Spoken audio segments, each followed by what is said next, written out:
Hello and welcome to Walker Tea Review. I'm Jason Walker. Are you looking for holiday teas, gift teas? Maybe this one is one that you're looking for. A lot of people are talking about oolongs now, and this may be a oolong that is new to you, something to experiment with. I recommend, of course I'm more of a purist, but I still recommend going for some of the original base oolongs before you go looking into an oolong with this kind of flavor or this kind of additional component.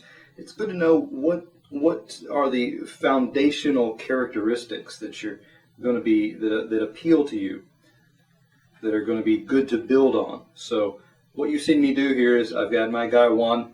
I've added enough of my tea to cover the bottom inch diameter of my 3-ounce gaiwan here. I have added enough water. My water's been brought to a boil, an early boil, not a complete rolling boil, but enough so that there's plenty of heat there. And what I'm doing here is I added enough water so that it will just get at the lid, at the rim of my lid, or just above, slightly above. Lock in the heat, lock in the prevent air from coming in and kind of changing the color of the tea. Oxidation taking place in that scenario. So while that's steeping, talk about this tea and introduce it. This is from the Peony Tea Company based in Singapore. This is their FengHuangDanCongHoneyOrchid aroma or fragrance, as it's sometimes called. You can get a 10-gram sample for, how much is that? 7.5 Singapore dollars. That translates to, I believe, a little less than $7.5 US, but you want to check the exchange rate. This is a spring 2012 harvest. It's a little bit more heavily roasted than some of the other dansongs that are out there. It's a little bit more traditional in that sense. This is from the cultivar. You can actually find out which kind of tea plant was used, and just like different kinds of grapes are used to create different wines, different cultivars of tea will create different characteristics in the final product. This one is from the FengHuangDanCongHoneyOrchid varietal cultivar, which is one of the more ones that you should expect to find and be used for making dansong. This one is from the region of the FengHuang, the Phoenix Mountain area in Chaozhou, which is the city and region in Guangdong province of China, the traditional home of the Phoenix dansong. So it comes from the right place. What else? Yeah, that's about the basic information. You can find that on the website, and Peony Tea also provides much of this information on the back of their packaging as well. So I'm going to go ahead and look at this tea, talk about the dry leaf, the wet leaf, and the liquor. Starting off here with the dry. Give it a smell here. I'm going to breathe on it, get some heat onto it. Because this one, a little lighter at first, but as soon as you breathe some warm air onto it, it gets some nice, there's some almost like roasted mango, grilled peach. There's something fruity there. There's something kind of toasty heat notes to it. There's something almost honey glazed, roasted peach, honey glazed, grilled mango. There's a bit of this, the warmness, the sweetness, the tang, almost a little bit of a kind of a tangy fruitiness there to it as well. Moving over almost a little bit towards almost a light spicy, allspice type of sweetness in there as well. Good combination of fragrances there. Dansongs can have different kinds of characteristic fragrances. There can be ginger, there can be honey, there can be almond, and these are often sets of aromas that are associated with different dansongs that grow from different locations, different slight variations in the cultivar or the varietal. So dansong flavors can be quite abundant. Looking at the dry leaf here, you get wiry, longer looking leaves, more than an inch in length in a lot of cases. A deep brown, gray, bister type color there. fairly tightly wrapped. I mean, it's got some flat spaces here and there. Of course, these are in nearly all cases to be individual leaves or portions of leaves. Like I said, usually fuller in length, more than an inch or so. So that takes care of the dry leaf. I'm going to get ready to pour now. To do so, I'm going to angle my Gaiwan lid over to the side just a little bit. Get my pitcher here ready so that the liquor is more easily visible, and pour just like so. A pitcher, of course, is a great thing to have if you are serving more than one person or more than one cup, because when you pour from a Gaiwan, a teapot, many kinds of tea serving vessels, the liquor at the top near the surface is lighter, less character going on there. The richer, deeper, darker liquor is down towards the bottom, so you want to be able to distribute that across more than one cup. You want to distribute it evenly. So while this is sitting, I'm going to go ahead and talk a little bit about the wet leaf. Give that a shake, get those leaves kind of loosened up a little bit.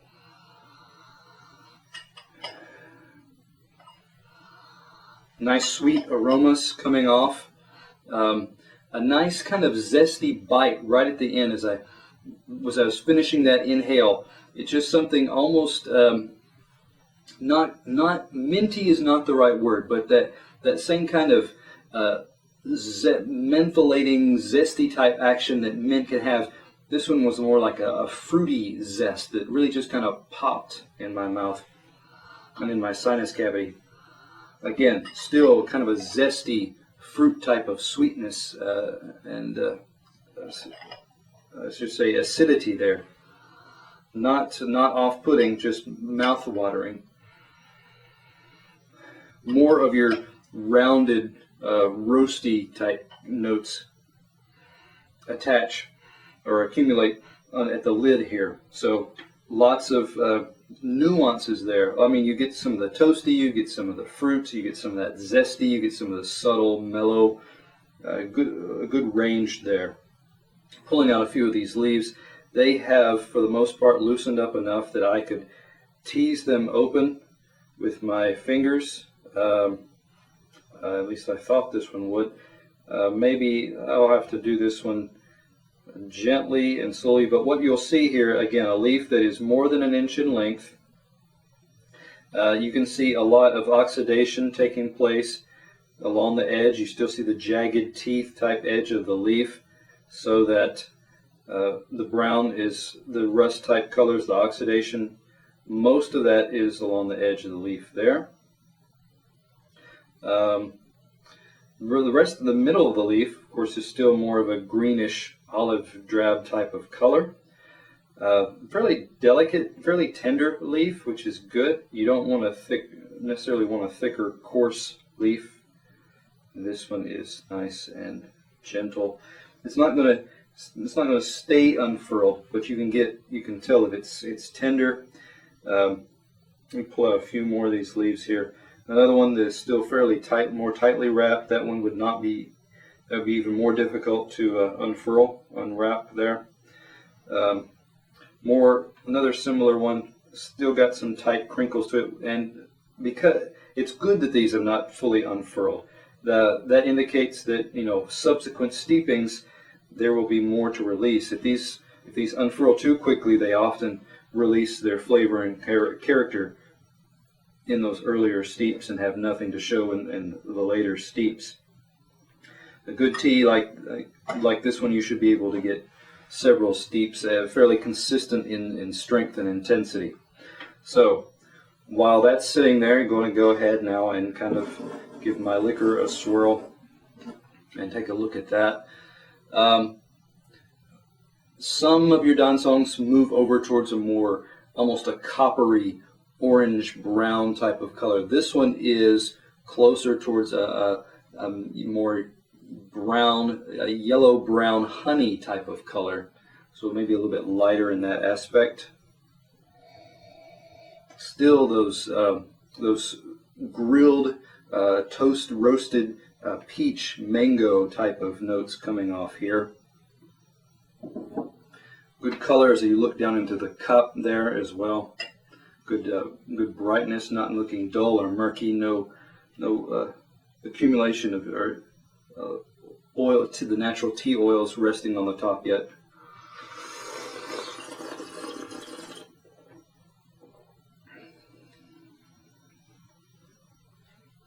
Now,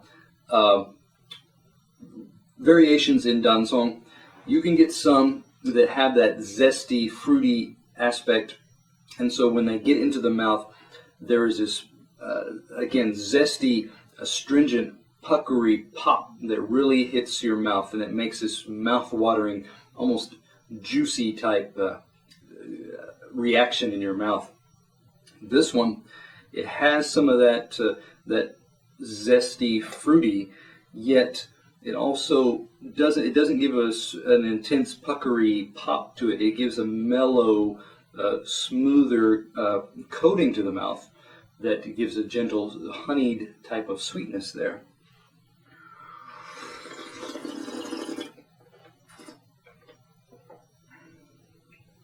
You do still get some of that honey roast type of character, especially as you kind of swirl it in your mouth, and just before you swallow, you catch a little bit more of that.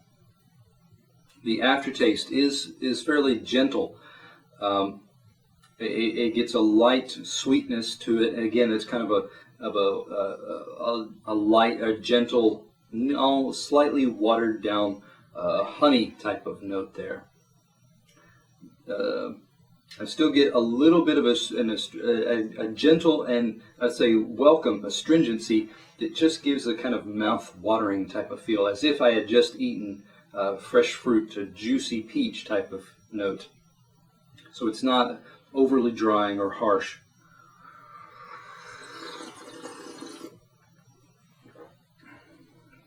Off-camera tastings, I got similar reactions to this, and again, for more than at least 3 steeps came out like this or very close to this, so there wasn't a quick drop off in that sense.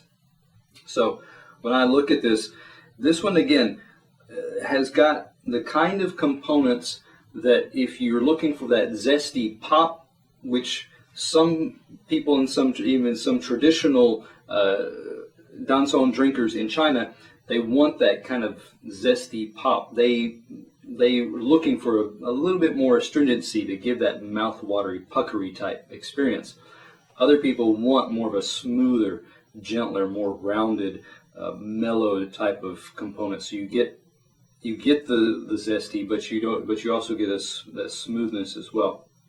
This one's moving a little bit more towards that end, yet gives some of that zesty pop as well. Again, one that would be good to kind of gauge, do I want more of one of those characteristics than the other? So looking at this one, I'm probably going to give this one a 90.